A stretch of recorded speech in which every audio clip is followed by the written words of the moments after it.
আজকে আমি কিছু মেয়েদের জীবনের কথা বলবো। আমিও তো একটা মেয়ে, তো সব মেয়েদের জন্যেই এই কথাটা। একটা মেয়ে বিয়ের পর সবার কাছে অসহায়, কখনো বাবার বাড়িতে, কখনো শ্বশুর বাড়িতে। বাবার বাড়িতে থাকলে কিছু হলেই খোঁটা শুনতে হয়, তোমাকে বিয়ে দিয়েছি এখানে পড়ে থাকার জন্যে নয়।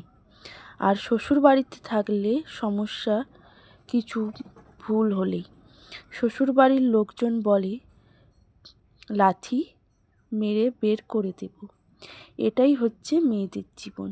দুনিয়াতে সবাই এক নয়, যার সাথে হয় সে বুঝে একমাত্র তার কষ্টটা কোথায়। আশা করি আমি কথাগুলো ঠিকই বলেছি, তোমরা কমেন্টে জানিয়ে যাবে আমি কথাগুলো ঠিক বলেছি কি না। যাই হোক, শুভ সকাল সবাইকে, আমার ইউটিউব ফ্যামিলি সবাই কেমন আছো? আমি মাম্পি চলে এলাম নতুন একটা ভিডিও নিয়ে তোমাদের সঙ্গে গল্প করতে, আড্ডা দিতে এবং তোমাদেরকেও দেখাতে। তো সকাল সকাল দেখো আমি মেয়ে রেডি হয়ে গেছি। কোথায় যাচ্ছি বলো তো? যাচ্ছি এক জায়গায়, যাচ্ছি আমাদের বাড়ির পাশেই রয়াপাড়া শিব মন্দিরে। যারা আমার আশেপাশে বাড়ি তারা নিশ্চয়ই জানো রয়াপাড়া শিব মন্দির নন্দীগ্রাম লাইনের দিকে যেতে হয়, ঠিক আছে? তো আমার 2 দিন ধরে মনটা খুবই খারাপ হয়ে গেছিলো, যেহেতু আমাদের মায়াপুর যাওয়ার কথা ছিল সেটাও ক্যান্সেল হয়েছে, আমাদের দীঘা যাওয়ার কথা ছিল সেটাও ক্যান্সেল হয়েছে গরমের জন্য। আর তার জন্য আমার মনটা একটু খারাপ হয়ে গেছিলো। হঠাৎ করে আমি ঠিক করেছি যে আমি রয়াপাড়া শিব মন্দিরে যাব, কারণ আমার মন খারাপ হলে আমি সবার আগে ঠাকুর মন্দিরে যাই। তো মাকে বলতেই মা বলছে চল, কোনো অসুবিধা নেই। তো মা মেয়ে বেরিয়ে পড়েছি সকাল সকাল, ঠিক আছে? আর আমার বাড়িতে তো আমার গপু আছে, তাই গপুকে স্নান করিয়ে খাবিয়ে আসতে হয়েছে। তো চলে এলাম দেখো রয়াপাড়া শিব মন্দিরে। তোমরা কে কে দেখেছো আমার কমেন্ট বক্সে কমেন্ট করে যাবে। আর বাবা খুবই জাগ্রত, মন থেকে যেটা চাও সেটা পাবে। আর আমি কিন্তু ছোটোবেলা থেকেই শিব ভক্ত, ঠিক আছে? কারণ আমি ছোটোবেলা থেকে মামা বাড়িতে মানুষ, আর আমার মামা বাড়িতে শিব মন্দির আছে, ঠিক আছে? তার জন্য আমি ছোট থেকেই কিন্তু শিবের কাজ করতি, মন্দির ধোয়ানো, শিবকে চান করানো, মালা পরানো, ফুল তোলা, বেলপাতা তোলা সব কিছু আমি করতাম। তার জন্য আমি ছোটো থেকে কিন্তু শিব ভক্ত। তো দেখো এখানে আমি পুজোর ডালা নিয়ে নিলাম দুটো, একটা হলো আমার মেয়ের জন্য আর একটা হলো আমার বোনের ছেলের জন্য, আমার পাপার জন্য।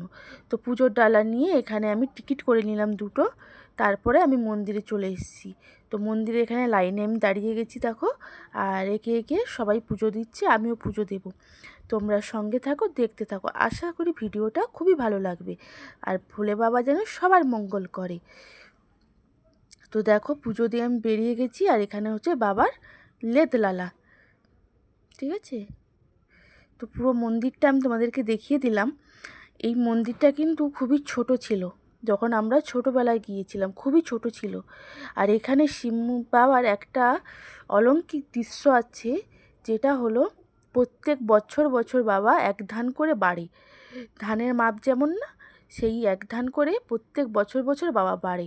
আর সেই জন্য বাবার মন্দির গম্বুজটাও এত বড় করা হয়েছে। আর বাবা দেখছো আমার কোমরের মাপে চলে আসবে, কিন্তু অত বড় ছিল না বাবা, বাবা অনেক ছোট ছিল। এইটা গবেষণা করার জন্য অনেকে এসেছিলো কিন্তু কেউ পারেনি, ঠিক আছে? আর এখানে একটা প্রচলিত কথা আছে, এই গম্বুজে যখন বাবার মাথা লাগবে তখন পৃথিবী ধ্বংস হবে, ঠিক আছে? তার জন্য এইটা দেখার জন্য অনেক দূর দূর থেকে অনেক মানুষ আসে। এখানে দেখো ওই যে বিয়ে হয়, পৈতা হয়, বাবার ভোগশালা। আর ওই যে ঘিয়া ঘিয়া কালারের যে বাড়িটা দেখছো ওখানে লেখা আছে শোভেন্দু, ওটা হচ্ছে যারা অনেক দূর থেকে আসে বাবাকে দর্শন করার জন্য তারা থাকতে পারবে ওখানে, ওখানে থেকে বাবার দর্শন নিতে পারবে। আর দেখো এটা হচ্ছে বাবার মন্দিরের উল্টো দিকে, এই গাছটার জন্য না পুরো জায়গাটা পুরো ছায়া হয়ে আছে। দেখো কত মানুষ শান্তিতে এখানে বসে আছে।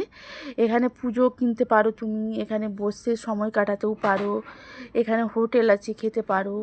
আর এই দেখো এই পুকুরটা আমার সব থেকে মন কেড়ে নিয়েছে, এই পুকুরটা দেখো পুরো দিঘির মতন জল, আর কি ঠান্ডা বাতাস। আমি অনেকক্ষণ এখানে বসেছিলাম, ঠিক আছে? দেখছি সবাই বসে আছে। তারপরে মেয়ে বলছে মা আমি কিছু খাবো। তো আমরা খেতে চলে এসেছি। এখানে কি খাবো, এখানে তো আর অন্য কিছু পাওয়া যায় না। তো এখানে আমি নিয়ে নিয়েছি পরোটা, ঘুগনি আর মিষ্টি, ঠিক আছে?